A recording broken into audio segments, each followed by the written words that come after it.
கடவுளுடன் காலை வணக்கம். புனித லூக்கா எழுதிய நற்செய்தி 6 அதிகாரம் 20 முதல் 26 வரை உள்ள இறைவார்த்தைகள். அக்காலத்தில் இயேசு சீடர் மீது தம் பார்வையை பதித்து கூறியவை: ஏழைகளே, நீங்கள் பேறு பெற்றோர், ஏனெனில் இறையாட்சி உங்களுக்கு உரியதே. இப்பொழுது பட்டினியாய் இருப்போரே, நீங்கள் பேறு பெற்றோர், ஏனெனில் நீங்கள் நிறைவு பெறுவீர்கள். இப்பொழுது அழுது கொண்டிருப்போரே, நீங்கள் பேறு பெற்றோர், ஏனெனில் நீங்கள் சிரித்து மகிழ்வீர்கள். மானிட மகன் பொருட்டு மக்கள் உங்களை வெறுத்து ஒதுக்கி வைத்து நீங்கள் பொல்லாதவர் என்று இகழ்ந்து தள்ளிவிடும் போது நீங்கள் பேறு பெற்றோர். அந்நாளில் துள்ளி மகிழ்ந்து கொண்டாடுங்கள், ஏனெனில் விண்ணுலகில் உங்களுக்கு கிடைக்கும் கைமாறு மிகுதியாகும்.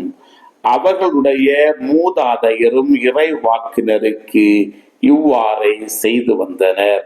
ஆனால் செல்வர்களே, ஐயோ உங்களுக்கு கேடு, ஏனெனில் நீங்கள் எல்லாம் அனுபவித்து விட்டீர்கள். இப்போது உண்டு கொழுத்துருப்போரே, ஐயோ உங்களுக்கு கேடு, ஏனெனில் பட்டினி கிடப்பீர்கள். இப்போது சிரித்து இன்புறுவோரே, ஐயோ உங்களுக்கு கேடு, ஏனெனில் துயருற்று அழுவீர்கள்.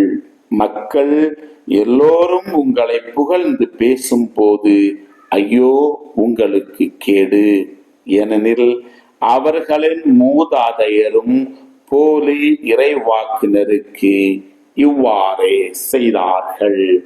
கிறிஸ்துவின் நற்செய்தி. இந்த நாள் இனிய நாளாக அமைய வாழ்த்துக்கள்.